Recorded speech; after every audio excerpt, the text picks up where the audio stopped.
Bonjour à tous, nous voilà pour des nouvelles vidéos en histoire.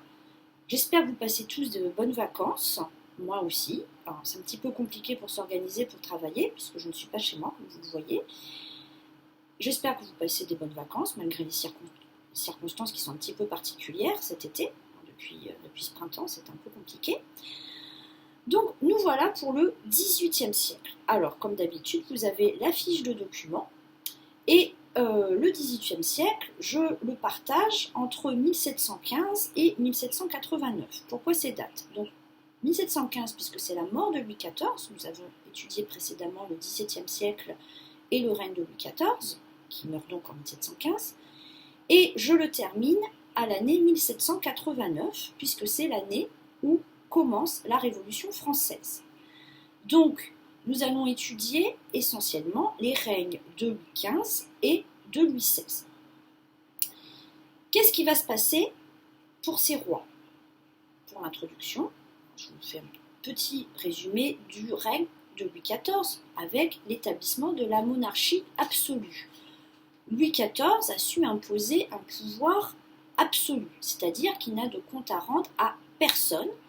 Il est également roi de droit divin, c'est-à-dire qu'on estime qu'il a son pouvoir par Dieu. Et donc il n'a de compte à rendre qu'à Dieu seul. Donc Louis XIV a tous les pouvoirs.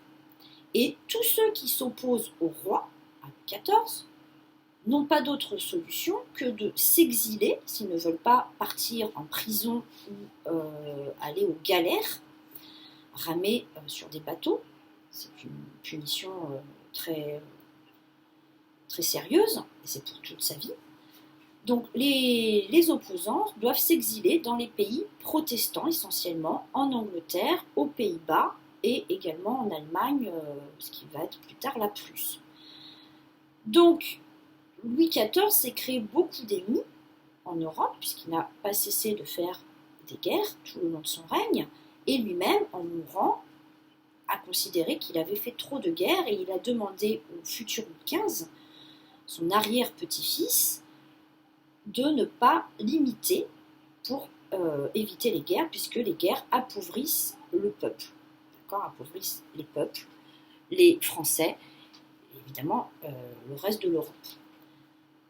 Alors, ces rois, Louis XV et ensuite Louis XVI, vont devoir d'un côté maintenir la monarchie absolue, ils n'ont pas le choix, ils ont été éduqués pour imiter, ressembler à Louis XIV, continuer la politique de Louis XIV, mais aussi il va falloir s'adapter aux nouveautés. Le XVIIIe siècle est un siècle intellectuel, on va l'appeler le siècle des Lumières. Pourquoi des Lumières? Parce qu'on estime que les grands auteurs, les grands écrivains de cette époque vont éclairer les esprits, vont apporter des nouvelles idées modernes, on en reparlera pendant les vidéos, et donc les rois vont devoir d'un côté continuer la politique de Louis XIV et de l'autre s'adapter à ces nouvelles idées, et évidemment à ce qu'on appelle l'opinion publique, c'est-à-dire l'état d'esprit des Français en général, alors les Français qui savaient lire, il n'y en avait pas beaucoup non plus,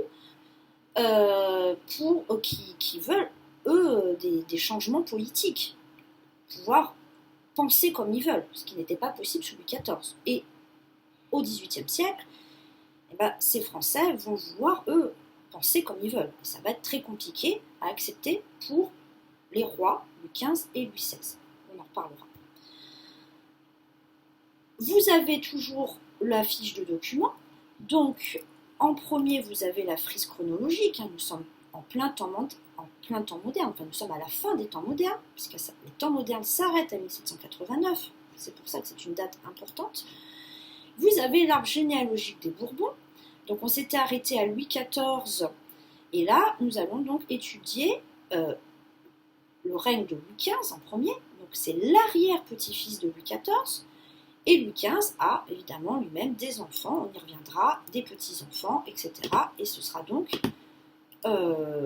ses successeurs par la suite.